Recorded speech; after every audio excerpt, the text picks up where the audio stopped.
É a Receita, fazendo presença aqui em Mucuri, abrindo mais uma sua filial aqui na cidade de Mucuri. Temos aí a loja de conveniência para que a família possa estar aqui no entretenimento.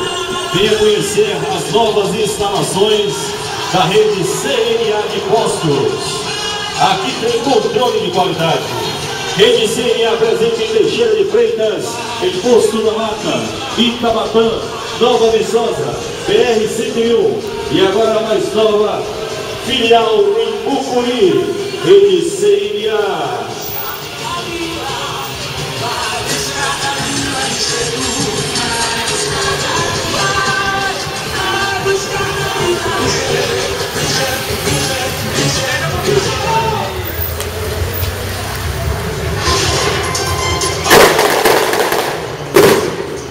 Finalmente chegou a hora da inauguração. A melhor rede de postos do extremo sul da Bahia irá inaugurar mais uma filial em nossa cidade. É a rede CNA, inaugurando mais um posto de combustível para melhor servir no Julho. Venha conhecer também a nossa loja de conveniência. Saborear o famoso salgado da Giovana, tomar um delicioso sorvete que bom e desfrutar de um ambiente muito agradável.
Com certeza, você pode abastecer o posto com total controle de qualidade a partir de sexta-feira, dia 6 de julho. Venha conhecer também a nossa loja de conveniência. Saborear o famoso salgado da Giovana, tomar um delicioso sorvete que bom e desfrutar de um ambiente muito agradável. Rede CNA, agora mais perto de você. Venha fazer parte desta família. Rede CNA, nela você pode confiar, sempre fazendo o melhor para você. Rede CNA, direção Dr. Cid.